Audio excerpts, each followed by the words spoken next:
Anganwadi sisters అందరికీ నమస్కారం. ప్రతి అంగన్వాడీ అప్డేట్ కోసం మన ఛానల్ని సబ్స్క్రైబ్ చేసుకోండి. వీడియోస్ మాత్రం లైక్ చేస్తూ ఉండండి. కవర్లోకి వెళ్తే తెలంగాణ అంగన్వాడీ కేంద్రాలకు సరుకుల సరఫరా జాప్యంపై ఐసీడీఎస్ మంత్రి సీతక్క అయితే ఆగ్రహం వ్యక్తం చేశారు. జాప్యాన్ని సహించం, ఇదే చివరి అవకాశం, పద్ధతి మార్చుకోకపోతే మిమ్మల్ని మార్చుతాం, బెస్ట్ ప్రైజ్ ఇస్తున్నాం, బెస్ట్ క్వాలిటీ ఇవ్వండి అంటూ మహిళా శిశు సంక్షేమ శాఖ మంత్రి సీతక్క కాంట్రాక్టర్లకు కీలక ఆదేశాలు అయితే ఇచ్చారు. ఇక నగరంలోని వెంగళరావు నగర్లోని మహిళా శిశు సంక్షేమ శాఖ కమిషనరేట్లో అంగన్వాడీ కేంద్రాలకు సరఫరా అవుతున్న కోడిగుడ్లు, పప్పు, మంచి నూనె, పాలు, ఇతర అవసరమైన సరుకులపై రాష్ట్ర మహిళా శిశు సంక్షేమ శాఖ మంత్రి డాక్టర్ ధనసరి అనసూయ సీతక్క జిల్లాల వారీగా సమీక్ష నిర్వహించారు. ఈ సమావేశంలో జిల్లా మహిళా సంక్షేమ శాఖ అధికారులు, కాంట్రాక్టర్లు, మిల్క్ సప్లయర్లు పాల్గొన్నారు. కోడిగుడ్లు సరుకుల సరఫరా పరిస్థితులు, జాప్యాలు, నాణ్యత సమస్యలు వంటి అంశాలపై సమగ్రంగా చర్చించారు. సరుకుల సరఫరాలో జరుగుతున్న జాప్యంపై మంత్రి సీతక్క కఠినంగా తప్పుపట్టారు. ఎందుకంటే క్షేత్రస్థాయిలో అంగన్వాడీ టీచర్లు ఆయాలే నాణ్యమైన సరుకులు రాకపోతే మరి ఇక్కడ లబ్ధిదారుల నుంచి అయితే ఇబ్బందులు ఎదుర్కొంటారు, లబ్ధిదారులు తిడతారు. కాబట్టి నాణ్యమైన సరుకులు అందించే విధంగా ప్రభుత్వం ఏర్పాటు చేయడం ఇదొక గుడ్ న్యూస్ అని చెప్పుకోవచ్చు. అదేవిధంగా మెను బిల్లు కూడా భారీ ఎత్తున పెంచాలి. Already government primary school, high స్కూళ్ళకి సంబంధించి విద్యార్థులకి ఇతర గురుకులాలు వాటన్నిటి కూడా మెను బిల్లు పెంచారు. అదేవిధంగా అంగన్వాడీ కేంద్రాల్లో వస్తున్నటువంటి చిన్నారులకు, గర్భిణీలు, బాలింతలకు కూడా మెను బిల్లు పెంచాల్సిన అవసరం ఉంది. నాణ్యమైన సరుకులపై ఆదేశాలు జారీ చేయడం గుడ్ న్యూస్ అని చెప్పుకోవచ్చు. ఇక మంత్రి మాట్లాడుతూ, మాకు కారణాలు చెప్పకండి, అంగన్వాడీ చిన్నారుల కోసం కోడిగుడ్లు 10 రోజులకు ఒకసారి తప్పనిసరిగా సరఫరా చేయాలి, సాకులు చెప్పి జాప్యం చేస్తే కాంట్రాక్టులు రద్దు చేస్తామని ఆమె హెచ్చరించారు. చిన్నారుల ఆరోగ్యం విషయంలో దృష్టి పెట్టుకుని నిర్దిష్ట సైజు గుడ్లను సరఫరా చేయడం తప్పనిసరి అన్నారు. చిన్న గుడ్లు, నాసిరకం గుడ్ల సరఫరా మహాపాపం అని మంత్రి స్పష్టం చేశారు.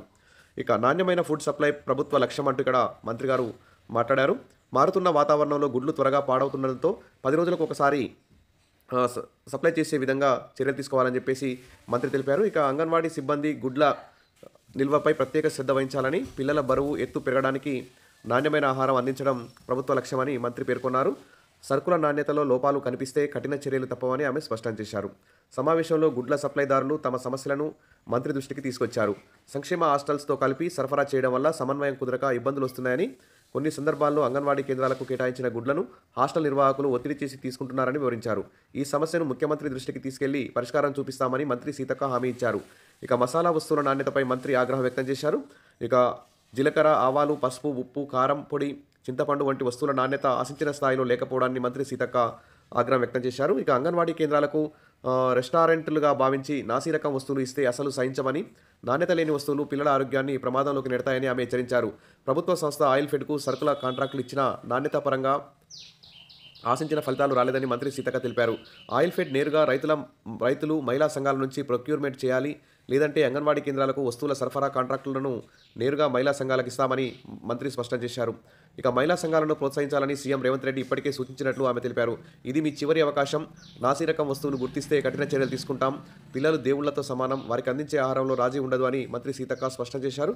ఈ సమీక్ష సమావేశంలో శాఖ కార్యదర్శి Anita Ramachandran, director Shruti Ojha, TG foods MD Chandrashekar Reddy తదితరులు అయితే పాల్గొన్నారు. ఏది ఏమైనా ఈ విధంగా మహిళా శిశు సంక్షేమ శాఖ మంత్రి సీతక్క గారు కాంట్రాక్టర్లకు కీలక ఆదేశాలు జారీ చేయడం గుడ్ న్యూస్ అని చెప్పుకోవచ్చు. అంగన్వాడీ కేంద్రాలకు నాణ్యమైన సరుకులు, మంచి గుడ్లు, మంచి మసాలా దినుసులు ఇవన్నీ అందిస్తే అంగన్వాడీ టీచర్ల ఆయాలు క్షేత్రస్థాయిలో ఎలాంటి ఇబ్బందులు అయితే ఉండవు. కాబట్టి మెను బిల్లు కూడా పెంచాలి. అదేవిధంగా అంగన్వాడీ టీచర్లకు, ఆయాలకు కనీస వేతనం 26,000, అంగన్వాడీ ఆయాకి 20,000 అమలు చేయాలి.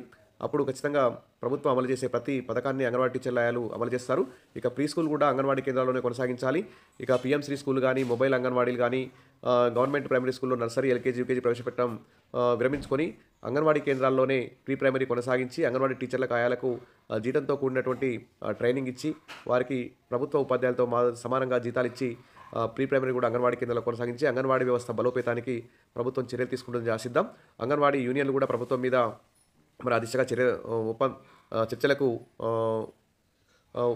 చర్చలకి సానుకూలమైనటువంటి వాతావరణం ఏర్పరచుకోవాలి. కార్మిక సంఘాల సహకారం కూడా తీసుకోవాలని చెప్పి ఆశిస్తూ విష్ ఆల్ ది బెస్ట్. మరిన్ని వీడియో నచ్చితే లైక్ చేయండి, సబ్స్క్రైబ్ చేసుకోండి. Thank you.